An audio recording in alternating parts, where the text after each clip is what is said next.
If it's Monday night, oh yes, it is Ridiculously Raw. Hello, friends. It is the Ridiculously Over Gentleman, Anthony Florio, here with you for another edition of Ridiculously Raw. Glad to have you with us, as always. Joined by my elite panel, as always, we have good old MF Michael Fletcher, the host of the Cerebral Smack Talk. We also have the Phenom Michael Bullock, my partner in crime in the Raw chat, and of course, the First Lady of the Wrestling Forum, fresh off of her one of her rare YouTube videos earlier on. And yes, Didi, I heard it, and I heard it perfectly fine. You did a wonderful job. Twisted Angel Didi Whitson with us as well. So I'll answer that question on behalf of all of us. So well done. That's all I can say on that. And I strongly suggest you all check it out when you can. So she did a wonderful job with that. Okay. Let's get into what was a so-so edition of Monday Night Raw tonight. I'm not going to beat around the bush. It was a so-so show tonight. For the first time in a while, we're going to have quite a few cutouts on this show tonight. As much as I hate to say that, but it's true. We did have, but there was some good stuff here, and of course, there was also a double main event announcement. So-so show, but it was newsworthy. Let's just say that there was some newsworthiness. Maybe not as newsworthy as what happened last night in Chicago, but it's newsworthy nonetheless. So, with all that being said, let's dive on in. Monday Night Raw was live tonight from the Van Andel Arena in Grand Rapids, Michigan, exclusively on the USA Network, and we started it off with an in-ring segment. Of course, the Eater of Worlds, Bray Wyatt, doing one of his creepy promos as always. He was then interrupted by Roman Reigns, and then that would bring out the general manager, Kurt Angle, and Kurt Angle books a one-on-one match with Roman Reigns and Bray Wyatt, renewing their rivalry from a couple of years ago. Unfortunately, nothing really happened in that match. It wound up being a cutout. If I can't believe I'm saying that, because because we did have outside interference, and it would set up a big match for later in the night. So we had the opening promo, and then you had Roman against Bray Wyatt. They're saying Roman won by disqualification in 4 minutes and 40 seconds, and then Kurt Angle would go on in a backstage segment to announce that Seth Rollins and Roman Reigns are going to team up to take on Bray Wyatt and Samoa Joe in the main event. So as far as the segment goes, one of the segments of the night, Wyatt came off a bit like King Ezekiel on The Walking Dead. It wasn't a lousy promo, and the Beast talk is somewhat effective in hyping Lesnar's return, but there was a campiness to all of his talk about slaying the Beast. On the plus side, I'd like that they hyped the five-way right out of the gate, and they are doing a good job of making it feel like a big main event. And it finally brings some much-needed prestige to the Universal Championship, which, as of right now, is currently in hibernation / hiding right now, because you got Brock Lesnar, who, of course, shows up when he wants to show up. So yeah, so way to make that title feel prestigious. But nonetheless, that was the segment. And as far as the match goes, it's obviously an NA. And we assumed that the opening match was going to set up the tag team match for later in the show, since they kept it so brief. One positive about Wyatt right now is that his character is more straightforward and seems to have abandoned the hocus-pocus silliness we saw throughout his lackluster feud with Randy Orton. So that's all I can say on that. So I'm not going to have you guys review the match, because that was a clear cutout. I'm sure we're all in agreement on that. Unless you want to get into it, that's more than fine. You're more than welcome. I'm not going to get into it. So just gave you that. So with all that being said, I'm going to bring MF in now. So MF, come on in. Your thoughts on the opening segment with Bray Wyatt and Roman Reigns, and then Kurt Angle making the match, and then of course you don't have to get into the match, because that match was clearly a cutout. Yeah, brutally disappointing. I thought the match was going to be a lot more better than I would have thought, and unfortunately, they let us down, and that's very rare because this is your main event picture. This is supposed to be the battle that's supposed to set up a WWE Universal title fight against Brock Lesnar at the aforementioned mentioned Great Balls of Fire, which is beyond me about the name, and we got into that earlier tonight during our guys' night out. But at the end of the day, this is what it had to be done. I like Bray Wyatt. I like the fire that he brought out, and I love the fact that he talked about Seth Rollins, and he talked about Finn Balor, and went after Samoa Joe, and said that there was one guy that he hadn't gotten to talk about or got his hands on yet, which was Roman Reigns.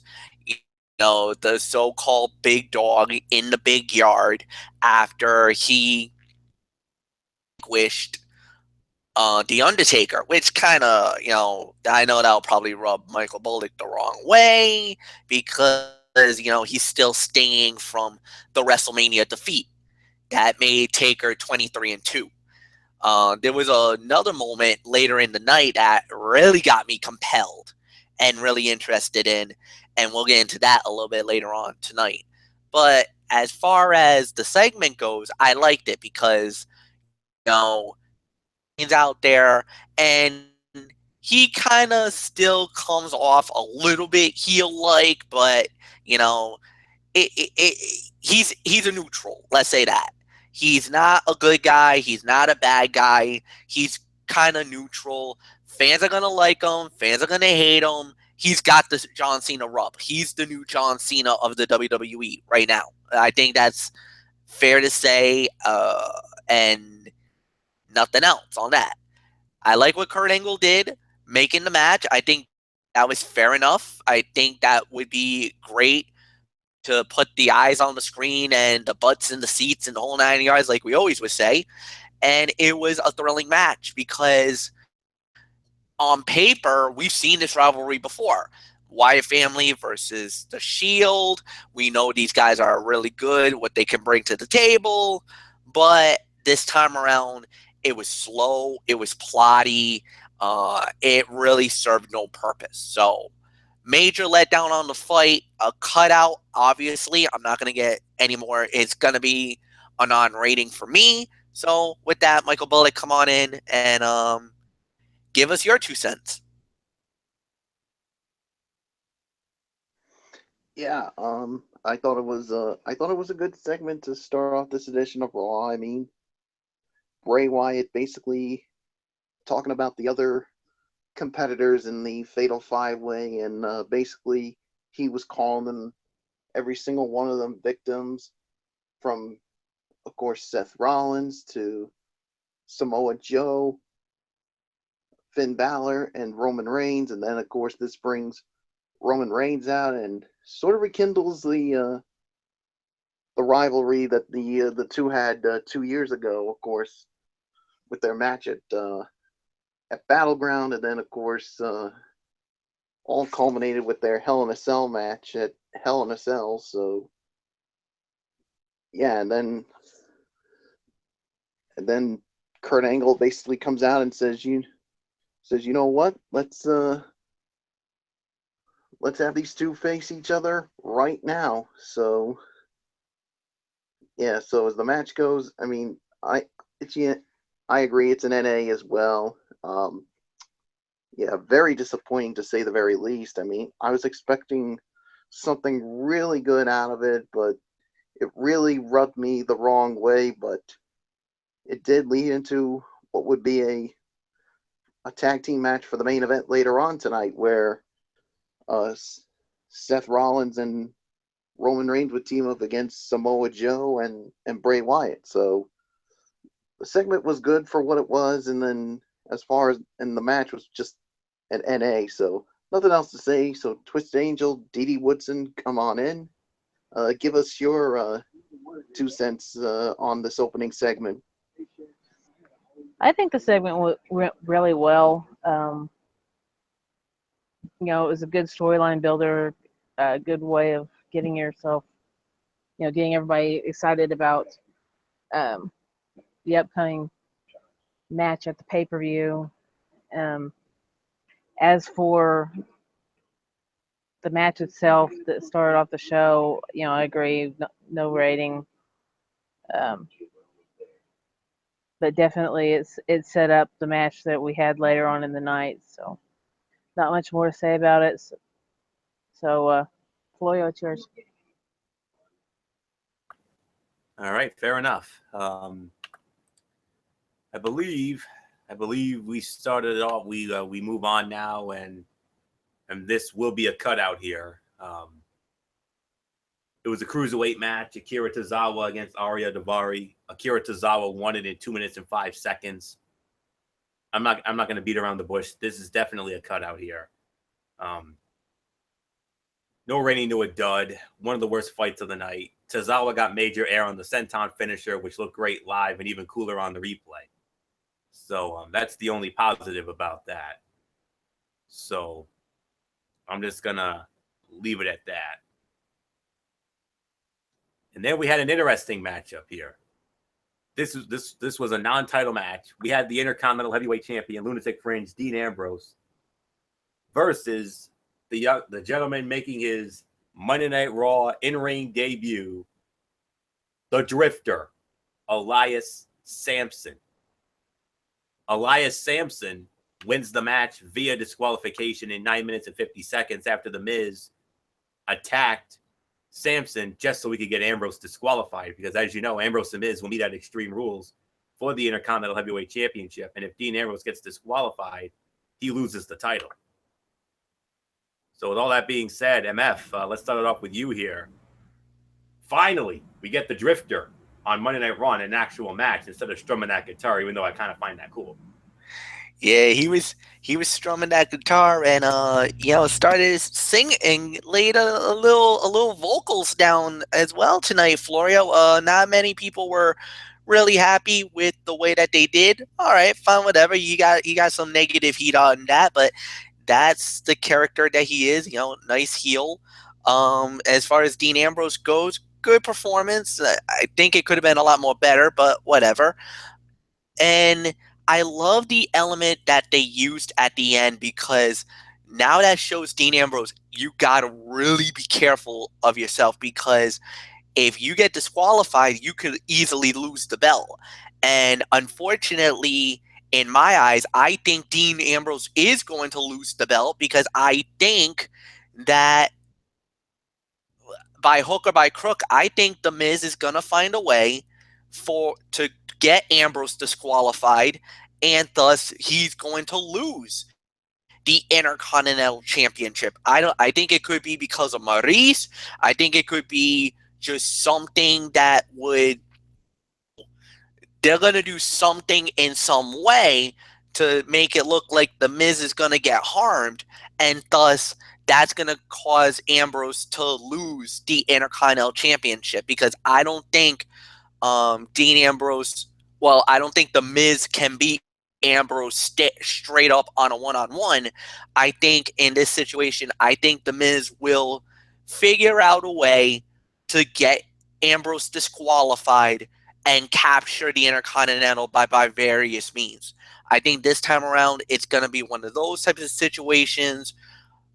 It was a good match. I just didn't like the finish, but it was necessary because you have to throw that element in that now, there is ways where you easily can get Ambrose disqualified, and, opens the door for another Miz reign as Intercontinental Champion. So for me, I could give this about maybe 2 stars, and Michael Bullock, I'll give it to you. Yeah, I'm going to give the match 2 stars as well. I thought the match was good for what it was, and I thought Elias Samson looked really good in this match, in his first match on the main roster, and he really challenged Dean Ambrose, and then all of a sudden the Miz comes down, and because he was on commentary with the commentary team, and then basically he nails Elias Sampson and gets Dean Ambrose disqualified, is basically to show, hey, Dean Ambrose, remember, if you get disqualified, not only will you lose the match, but you'll also lose the Intercontinental Championship. And I got to agree with Fletch. I think that's what's going to happen. I think something's going to happen where it's going to cause Dean Ambrose to get disqualified, and it will lead to the Miz becoming the new Intercontinental Champion. I mean, that's how I see it happening. So yeah, we'll wait and see what happens. So 2 stars on the match, and hold on, gentlemen, I got breaking news. The Golden State Warriors have completed the sweep. They are off to the NBA Finals for the 3rd straight year. They have beaten the San Antonio Spurs by the final score of let me see it again, 129-115. So yeah, so now they wait to see who they'll play in the NBA Finals. So yeah, so that's pretty much all I can say. So Twisted Angel, Dee Woodson, I give it to you. I agree. 2 stars. You guys pretty much said the rest of it, so it's yours, Florio. And in addition to the Golden State Warriors going to the NBA Finals, the Nashville Predators, for the first time in their franchise history, are going to the Stanley Cup Finals after they put away the Anaheim Ducks 6-3 tonight. So a banner night indeed. I mean, we had a solid Monday Night Raw, and we had 2 coronations tonight. The Predators going to the Stanley Cup Finals, and the Golden State Warriors going back to the NBA Finals once again. Unbelievable. So banner night indeed in the world of sports and entertainment. So I'm going to respectfully disagree with all of you on the rating. I'm actually going to give this 2.5 stars. Real solid in-ring debut for the Drifter here. And the finish actually made sense to add to the Miz Ambrose stipulation at Extreme Rules. And also, neither guy really should have taken a pin here. So that's all I can say. And the knee to the face of the leaping Ambrose looked terrific, but it was wiped out immediately when Ambrose just came right back with a counter pin in his lariat. Overall, like I said, solid debut for Sampson. The singing gimmick doesn't do anything for me, but there's no denying it gets heat. However, it remains to be seen whether it's good heat or the go-away heat that he received at times during his NXT run. So that's all I can say on that. So, all right. Next up, we had an in-ring segment with Finn Balor. Finn Balor actually cuts a promo, and he would then be interrupted by a gentleman whose name is Paul Heyman, and Heyman actually showed some love to Finn Balor. Okay. I believe we start this off with Michael Bullock, and we also had the match. This was another 2-for-1 deal. Finn Balor going up against his good buddy Carl Anderson. A lot of history with that, and I know MF's going to get into that when we get to him. But and Finn Balor wins the match in about 7 minutes or so. He wins it with of course, he won it with the coup de grace. And with all due respect to our friend Luigi PS3 on YouTube, darling, it's not the coup de grace, it's the coup de grace. I mean, it's so cute when she kind of botches it, but it's so cute. I can't help it. So much love to her, one of our favorites here. So with that being said, Michael Bullock, let's start it off with you here. The segment with Finn Balor and Heyman, we couldn't believe. I mean, we had our Raw chat tonight, and when we heard that, ladies and gentlemen, of Paul Heyman, we were like, what? Right? Oh yeah, absolutely. I mean, Finn Balor basically, of course, he cuts a promo and talking about the Fatal 5-Way, and then he's interrupted by Paul Heyman, and this is the first time we've seen Paul Heyman since the night after WrestleMania, when of course Brock Lesnar, of course, came out of WrestleMania as the Universal Champion, and then basically said that any one of the five that comes out the winner will actually be the loser, because you have to face the reigning, defending, undisputed Universal Champion Brock Lesnar. So yeah,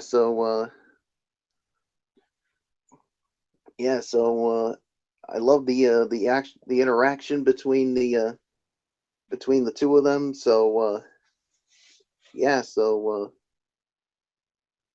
Excuse me. And then of course he has to go up against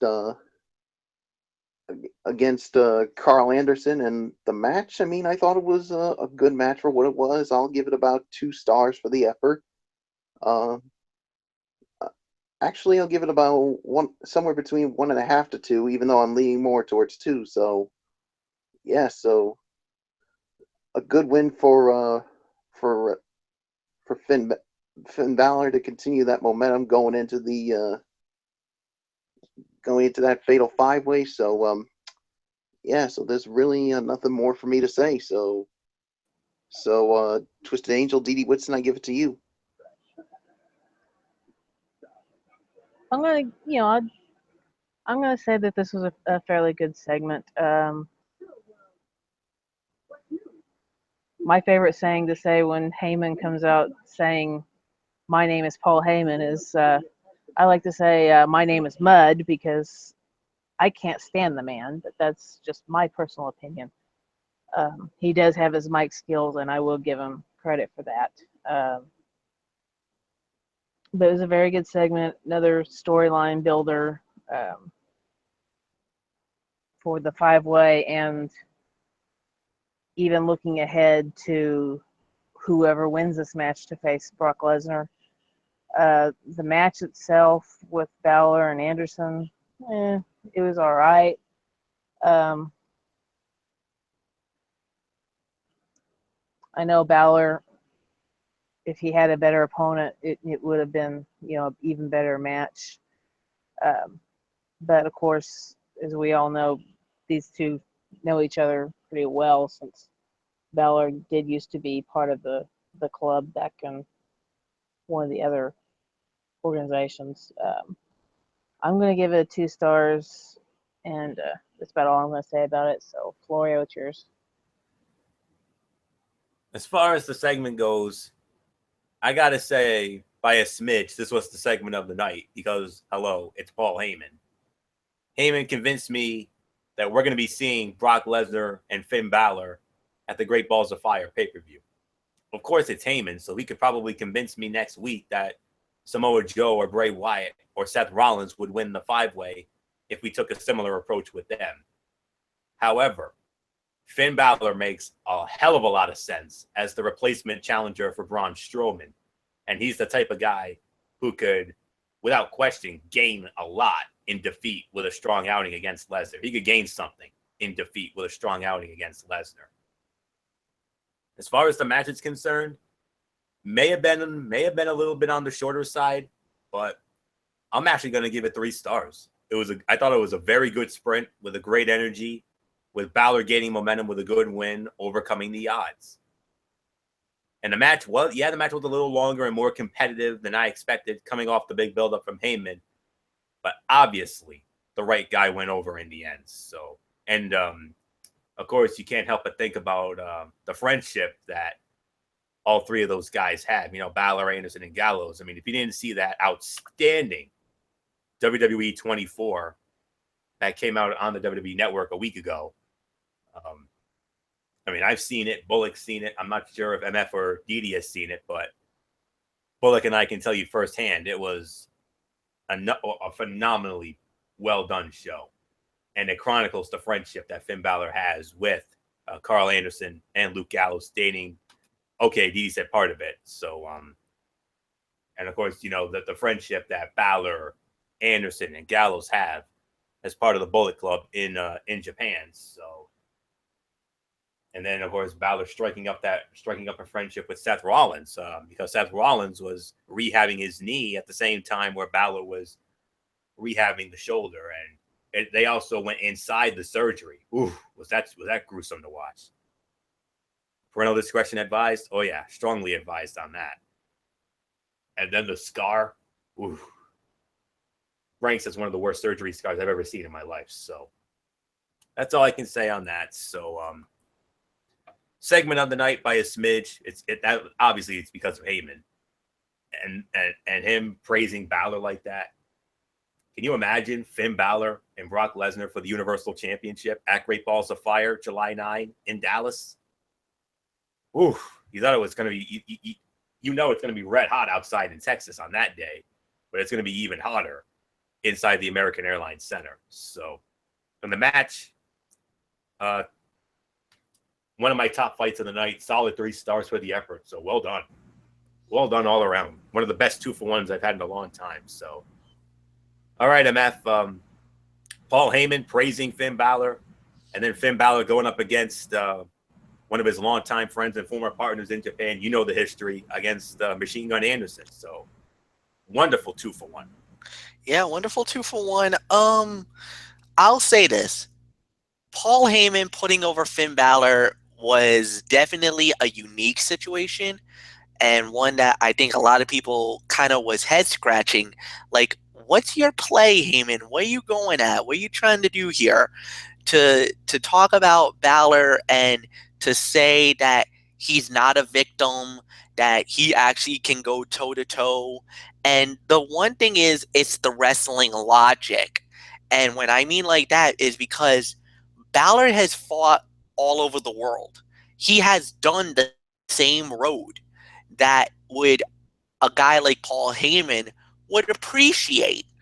Wrestling in Japan, wrestling in Mexico, wrestling in Europe, all over the world, doing the indie circuit, getting to that extreme level because of the fact that Balor was a member of the Bullet Club, one of the founding members of the Bullet Club. And to go up against to deal with his fellow brother, which was the Machine Gun Carl Anderson tonight. Yes, it was definitely an interesting situation, an interesting battle. And for Paul Heyman to run down the chronicles of that and say that it would be an honor for him to fight, see Brock Lesnar versus Finn Balor for the Universal Championship, it kind of tips the hand one way where the fans are like, okay, this is probably going to happen. Where, like you said, Braun Strowman was the guy. That was supposed to be the one that was supposed to go after Brock initially. But as you can tell, that shattered elbow, Michael Bullock showed us the quote unquote gory photo, and me and Florio we're not having it. We were like, okay, that's it, enough. We've seen enough. Just get that out of here. And it's good. As far as the rating goes, I'm sorry, Anthony, I disagree. I can only give this maybe like 2.5 stars. I think this was a good match. I think it was a solid fight. I think to go 3, I think is a little high in my eyes. I could go 2.5. I think that's fair enough. And with everything going on, it's just, what are we going to get next? I mean, I loved what Finn said to Heyman. You say, here's the message I send you to Brock, is that I'm going to become the Universal Champion. I'm going to beat him whenever that happens, when I become the number 1 contender. Fair enough. I think Heyman will definitely relate that back to Lesnar. And knowing Brock, I hate to say this, but that Balor boy is about to get into Bork mode, because I think Bork is gonna be suplex sitting a Demon King. I hope you're right, but could Balor hit him with the coup de grace? We don't know. We'll have to wait and find out. but I'm definitely interested. My ears perked up about it. Let's see what they do. If WWE is smart enough to pull the trigger and let this happen. But again, we're talking about WWE here. Enough said. Florio, it's yours. Yeah, we know what they're capable of. If you don't believe me, just go back to last night's Backlash and you'll see exactly why, even though most people, but we'll get into that, we'll get into that in more detail tomorrow night. Believe me, we will. But nonetheless, so let's get back to Ridiculously Raw here. Hang tight for a little, my friends, because there are a couple of cutouts I need to address. First up, we had Sasha Banks and Alicia Fox. Third time in a lifetime. 2 times too many. Sasha Banks wins the match in with a double knee stomp at 2 minutes and 15 seconds. No rating to a dud. It was thankfully short, but it looks as if this feud's going to continue. Ugh. And it looks to be another detour for Banks before the rumored heel turn and match with Bayley. She clearly needs a guy to counteract Noam Dar, or as I call him, the James Ellsworth of Monday Night Raw. Good for nothing, stupid idiot muttonhead. Don't get me wrong, I loved him in the Cruiserweight Classic. He was fun to watch in the Cruiserweight Classic, but nowadays, he's at the point of go. He's right at the same point of go away as James Ellsworth is on that other show. But it is what it is. But I already know who that other man's gonna be. I haven't read any dirt sheets, but this is strictly me telling it like it is. Cedric Alexander's on his way back. And I know he's going to be returning tomorrow night on 205 Live. I wouldn't be surprised if Sasha tries to garner his services to counteract Noam Dar. So we'll see what happens with that. Or maybe Rich Swann. I don't know, but I'm thinking it's more Alexander. But don't worry, we're going to get more of this, unfortunately. This is one of the low points of Monday Night Raw. And speaking of low points, we're going to get into another low point right now. The Titus brand. Yeah, who's excited about that? Yeah, said no one. Well, it was Apollo Crews representing the Titus brand going up against Kalisto. Kalisto wins it, 2 minutes, 48 seconds. Salida del Sol. Another no rating to a dud. I hate that they cut off what little momentum that Crews had, but that's the WWE way. The unexpected loss to start a program. I would have just started it in the backstage segment with Titus manipulating Crews into beating down his friend. That would have worked more easily, but all I know is who cares? Get that nonsense out of here. Now we're going to get back into some relevant stuff here. One-on-one match. One half of the Raw Tag Team Champions, Broken Matt Hardy, along with Brother Nero, Jeff Hardy. He went up against Sheamus, along with accompanied by his partner Cesaro. Whoever won this match would get to pick the stipulation for their Raw Tag Team Championship match at Extreme Rules on June the 4th. Winner of the match in 12 minutes and 10 seconds. Yeah, 12 minutes and 10 seconds. Yes, it's the broken one. Matt Hardy wins it after a distraction by Jeff. Of course, Jeff and Cesaro were going at it. Sheamus got distracted by it. Matt Hardy hits the twist of fate for the 1, 2, 3. And Matt Hardy, on behalf of him and his brother, they selected the stipulation. And before I get into that, of course, you know what I got to do. We got to do our usual shtick. Me and Brother Bullock, and that includes you too, MF, if you know what I mean, with your little shtick. So, do you want me to start it? As soon as I get my thing up here, I think me and Brother Bullock should start this one off first, Brother Angelo, with all due respect, and then you can take it for a spin after that. So, Brother Bullock, do you know what happens when the Hardys get a big win like tonight? You know what happens? What happens? Green beans. Green beans For for everyone. everyone. Yes. Not just any green beans. Oh no. Saute green beans. Yes. All right, Fletch. And now, Brother Angelo, Brother MF, what do we think of those Brother obsolete mules?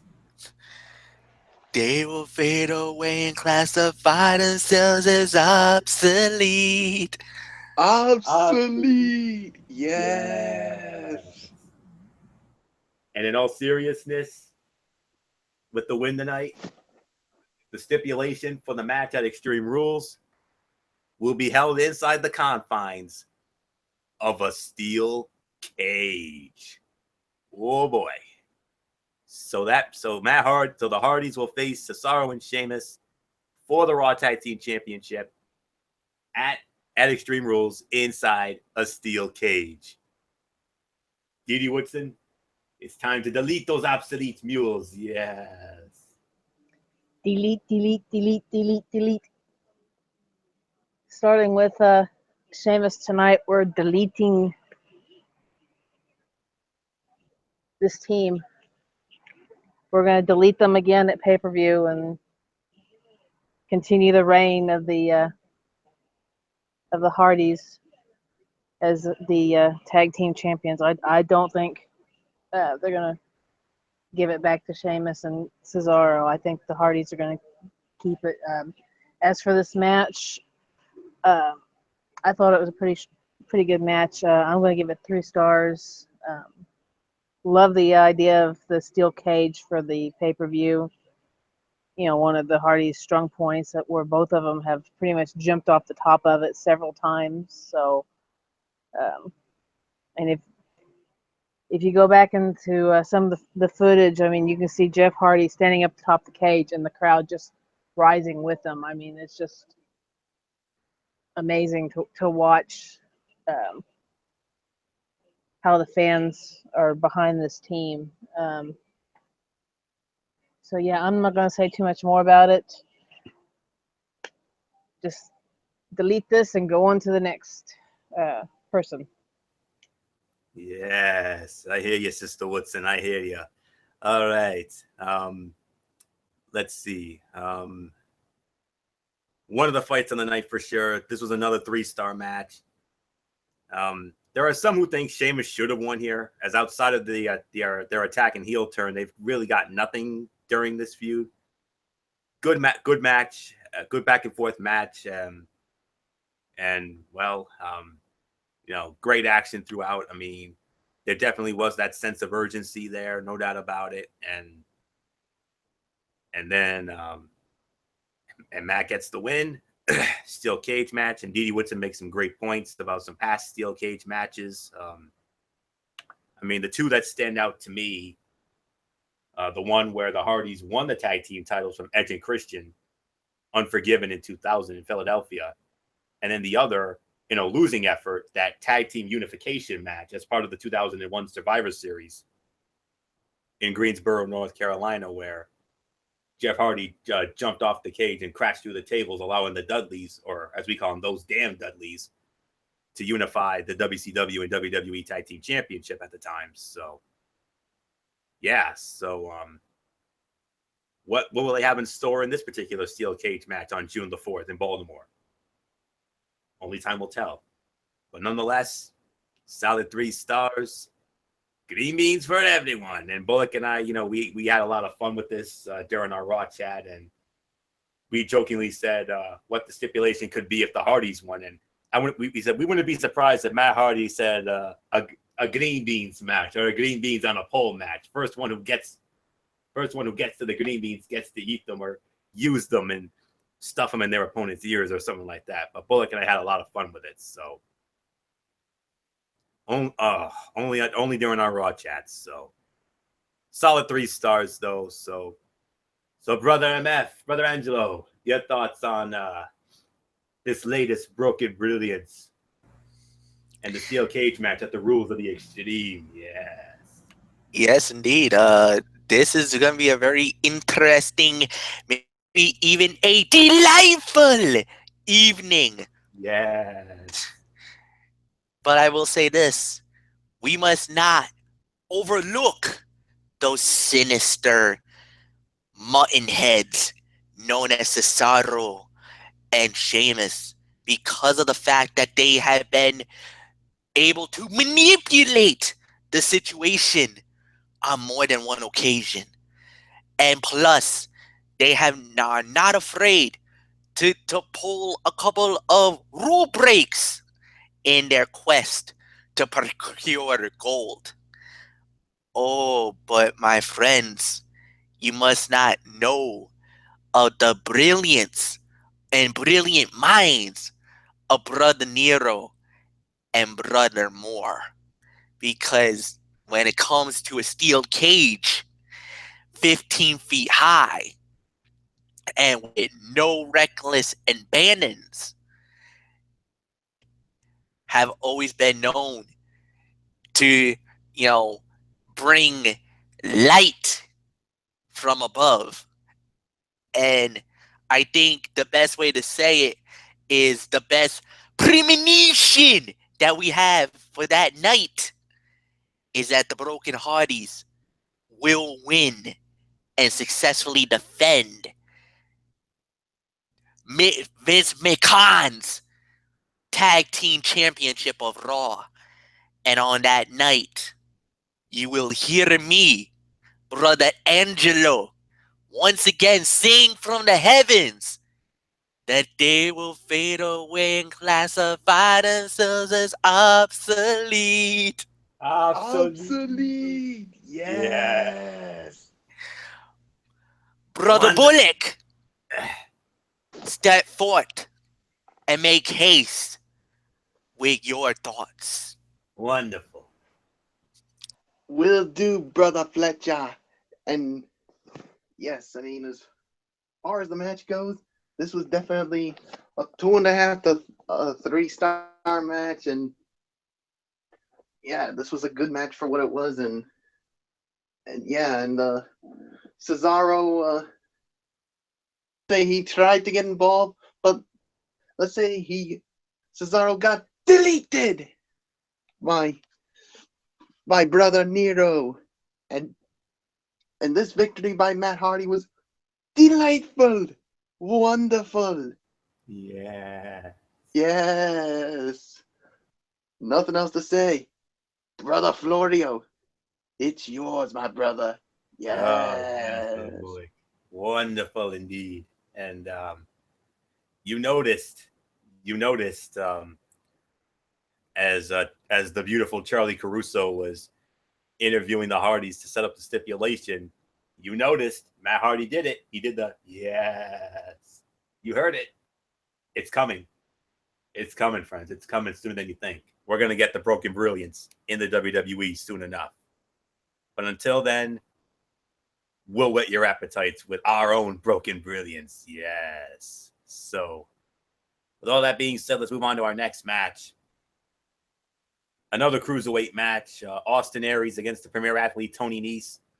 Austin Aries wins the match via the last Chancery submission in 4 minutes and 25 seconds. I know Didi Whitson doesn't get into the cruiserweight matches. MF and Bullock, do you want to cut this out, or do you want to take it for a spin? It's up to you guys. Completely up to you.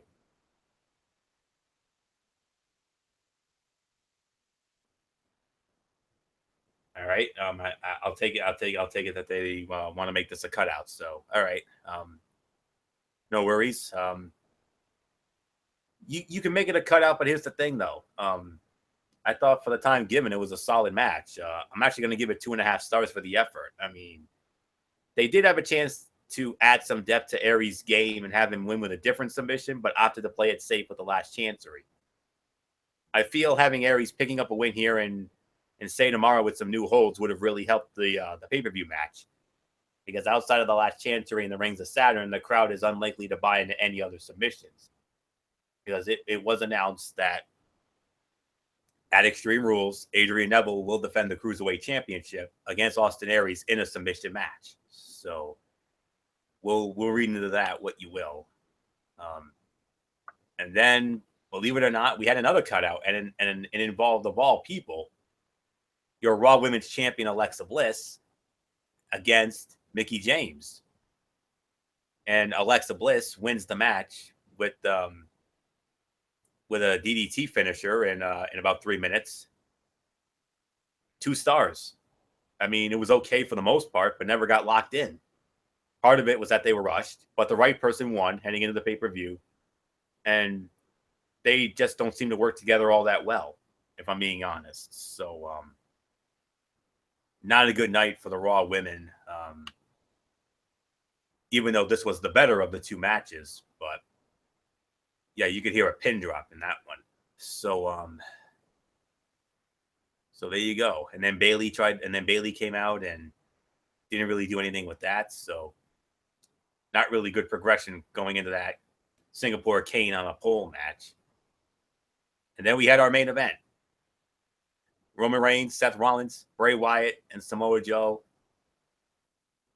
Winners of the match in 15 minutes. Bray Wyatt and Samoa Joe. Samoa Joe with the Coquina clutch on Seth Rollins. Seth Rollins passed out from the pain. So I actually started off with this, since we're getting into the relevant stuff here. Cutouts don't count. As far as this is concerned, this for me was the fight of the night. 3 stars here.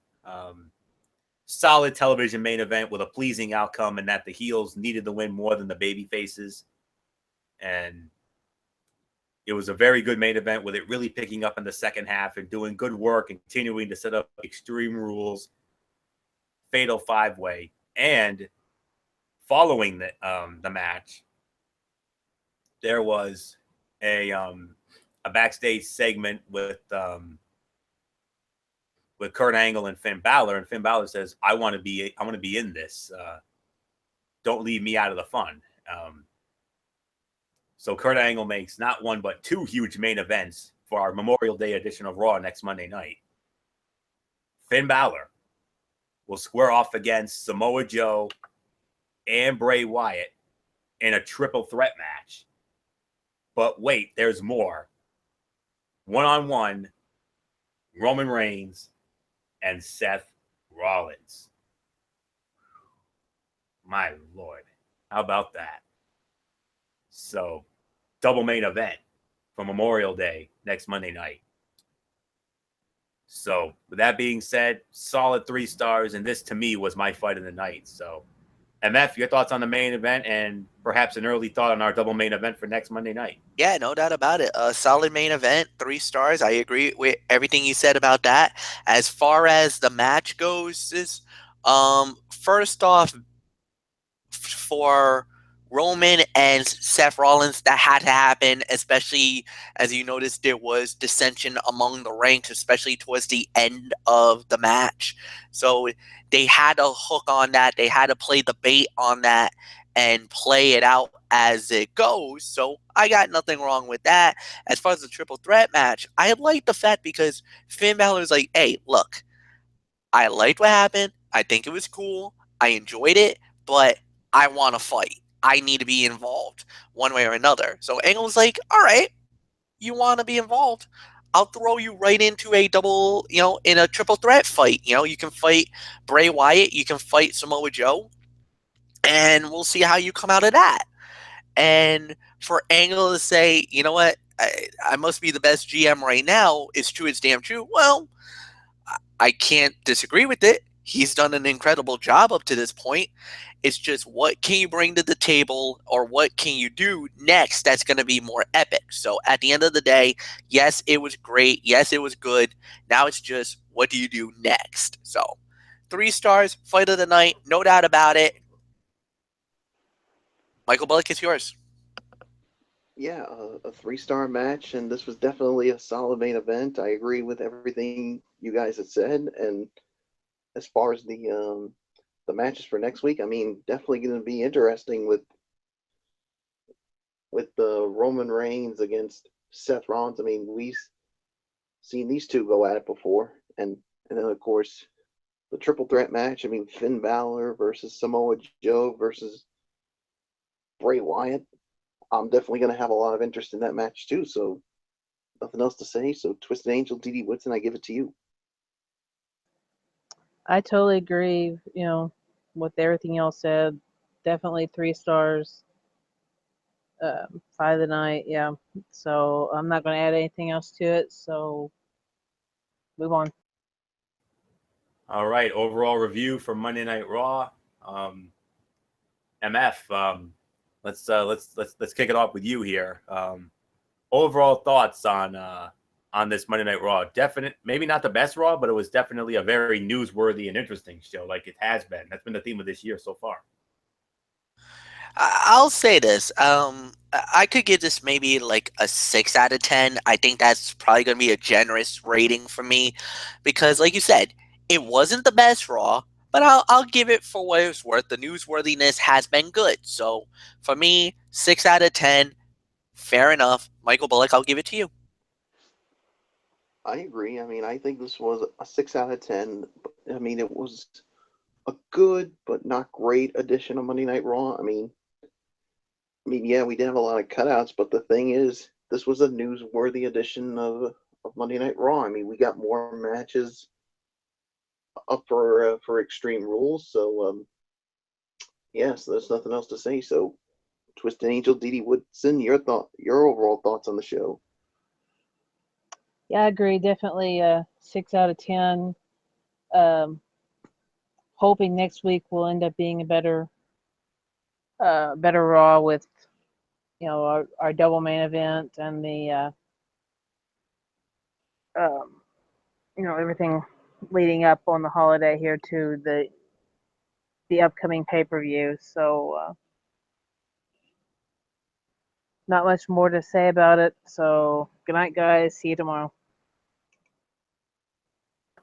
All right, we'll see you tomorrow night for the Cerebral Smack Talk over on MF's channel, Braves Fan 95. Overall, this was a flat show.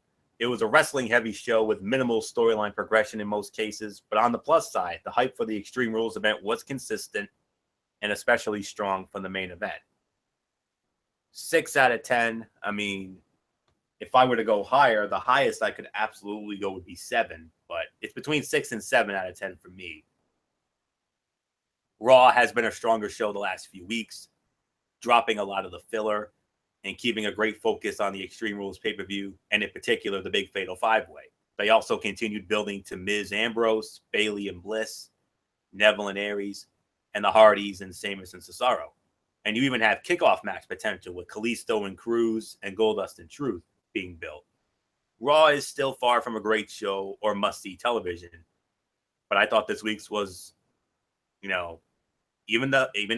despite the times being flat, a good and focused effort. So that's really all I can say on that. So okay. Of course, we're gonna get into I'm going to get into the Tony's Take in just a moment. I'm just checking something here. Okay. Just checking some interesting pay-per-view stuff that just came out. I'll get into that with these guys shortly, but now we're going to get into 205 Live. My thoughts on 205 Live and Impact Wrestling, and I'll tell you what. I'm going to have a positive review for both shows. I'll tell you that right now. So with all that being said, let's dive on into 205 Live.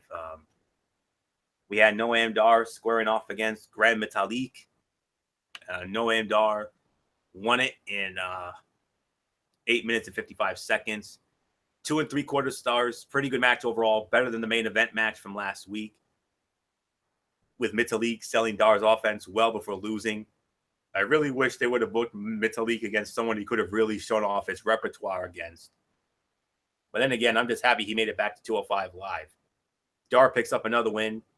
It'll be interesting to see if they can keep his momentum going this time, even though right now they're using him in a James Ellsworth type role on Monday Night Raw, which is really irritating the you-know-what out of me. So I'll give him that. So then we had hang on, did I miss something? Well, there was supposed to be a match with Tony Nese and Mustafa Ali. It never happened. There was, I guess there was a beatdown before. Well, Drew Gulak attacked Mustafa Ali, beat him down, tossed him into the barricades, and then told Ali he should listen to him because he knows better. And that's really all there is to say about that. And Gulak threw him into the ring. Tony Nese took him out with that running knee strike. Never really anything, nothing really happened out of that. So, and then we had the main event, Austin Aries against TJP. Austin Aries wins it, 12.5 minutes. Fight of the night, 3 stars. Good match with TJP doing some great work on the leg, and Aries largely selling it well. Post-match was also good, continuing the angle and Neville being obsessed with taking out his biggest challenger. So I'm going to give it 7 out of 10 here. It was a really simple, not bad and solid effort with a good main event, the continuation of the main angles, and setting up a big match for the next show. Of course, if you didn't hear, the Brian Kendrick will square off against Akira Tozawa in a street fight tomorrow night on 205 Live. That's got potential right there for something really special, as well as the return of Cedric Alexander, which I'm really looking forward to seeing, because Cedric Alexander was one of the breakout stars of the Cruiserweight Classic, especially that epic match he had with Kota Ibushi. I mean, 5 stars and beyond. I mean, that's a match you got to go out of your way to see if you haven't seen it yet. And the commentary by Mauro Ranallo and Daniel Bryan during that fight, that made it even better. So that's all I can say on that. So now we move on to Impact Wrestling and the return of one of Michael Fletcher, MF's favorite matches, the Ultimate X. And I've got a very positive review about that, MF. Believe me, I do. So let's start it off. And get this, we actually started it off with another match yet again. No windbag talking segment. Good. Let's keep it this way. It was a first round match in the Global Force Wrestling Tag Team Title Tournament. LAX, the new LAX, Santana and Ortiz against Garza Jr. and the Laredo Kid. LAX wins the match in about 12 minutes. I believe this was my second best fight. Yes, second best fight of the night here. 3.25 stars. While I hate to see Garza and Laredo Kid out of the tournament so early, I would have had them win a first round match and then do the LAX match perhaps in the semis. But I'm not going to complain about a good action-filled opening match. Yeah, there were a couple of hiccups, but overall, this was a good opener with great energy.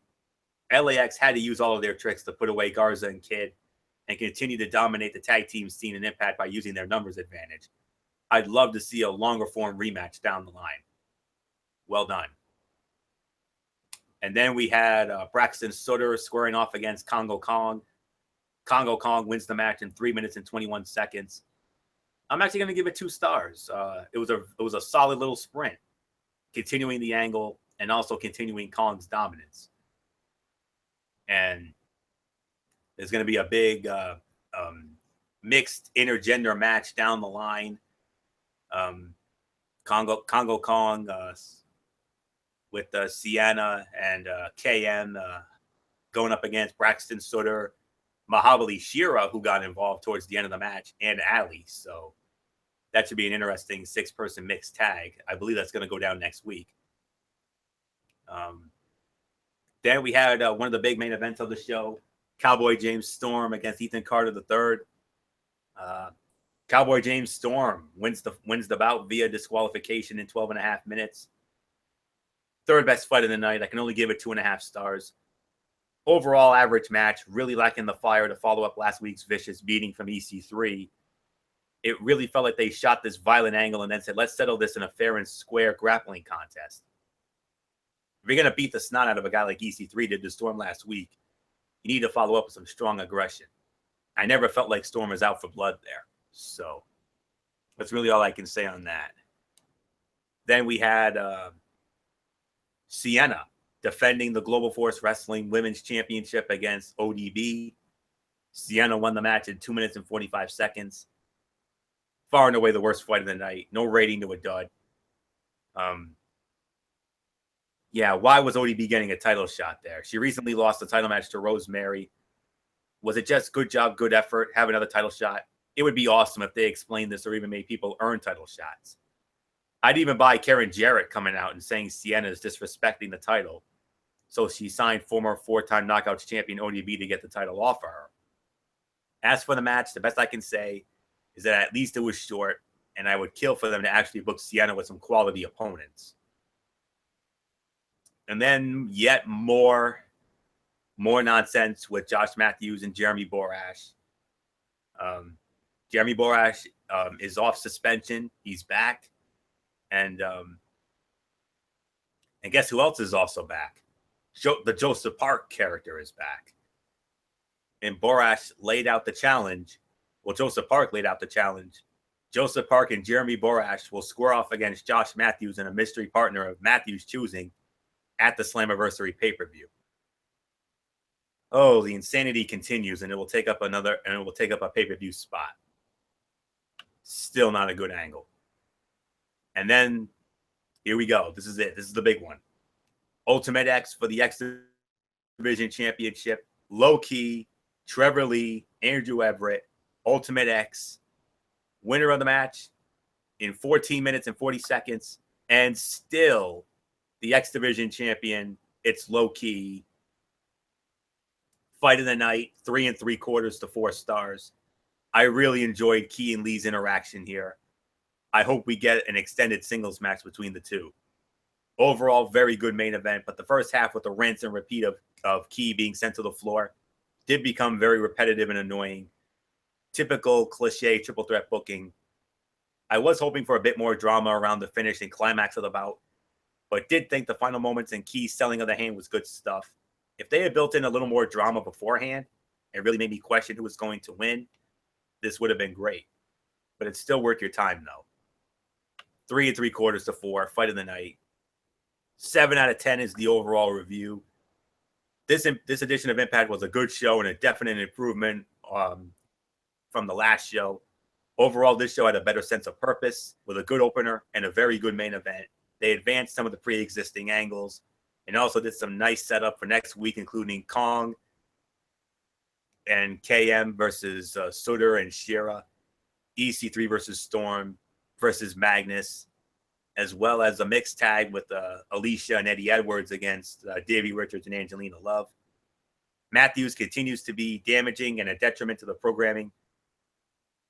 I think you could just make him a heel manager where his act would really thrive and move on. What do I recommend? LAX against Garza Jr. and the Laredo Kid. Ultimate X. Maybe I'll even give you EC3 and James Storm. But other than that, skip the rest. Those are the 3 standout moments right there. So 7 out of 10 for this edition of Impact Wrestling. And well, you heard it. You heard most of the stuff for next week.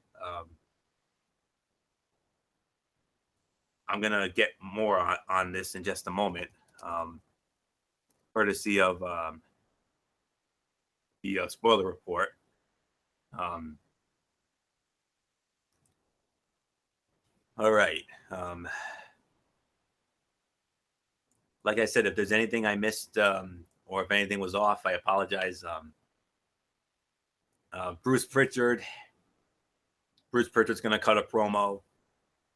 Then we're going to have another Global Force tournament match, the Veterans of War against Mario Baccara and Falaba. KM and Congo Kong against Mahabali Shira and Braxton Sutter. Davey Richards and Angelina Love against Alicia and Eddie Edwards. Josh Matthews, another Josh Matthews and Jeremy Borash segment. But it's going to feature a surprise return. Matthews is going to announce his mystery partner, and wait till you see who it is. I'm still scratching my head over this one. I can't believe he actually got this guy. And then the main event, triple threat match. Ethan Carter III, Cowboy James Storm, Magnus. The winner will become #1 contender to the TNA World Heavyweight Championship. So there you go. That all goes down Thursday night, 8 Eastern, Pop Television.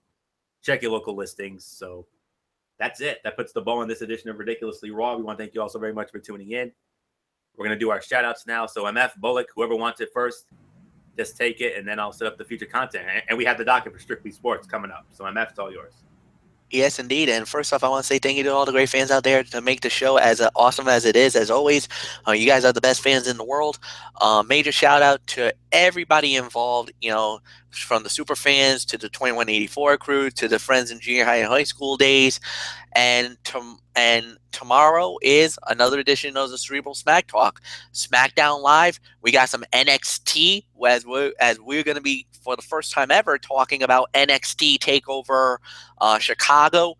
And if you've been hearing it from under a rock, probably one of the best shows of the year. As a matter of fact, we've already called it the WWE/NXT special network event of the year so far. You're going to find out why we're saying that and how awesome it was. And plus, I got some RWA news. There was a big show that went down this past weekend from Pawtucket. I do got some results, not all, but some.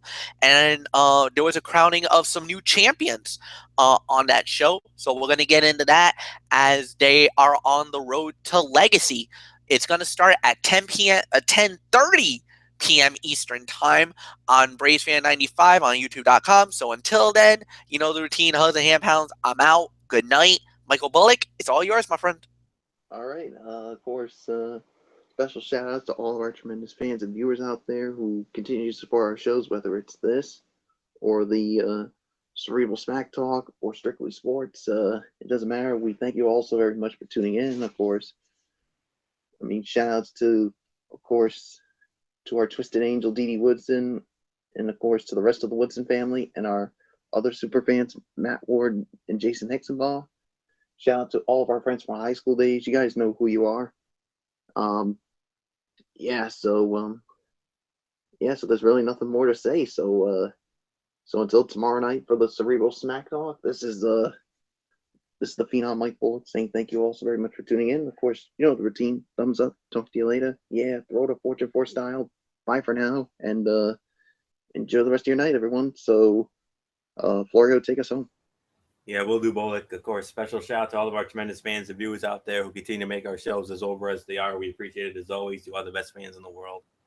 Special shout out to our first lady, the Wrestling Forum, the first, Twisted Angel, Dee Woodson, who actually did her own video earlier today. So check it out. She recapped NXT TakeOver Chicago and Backlash. So check it out.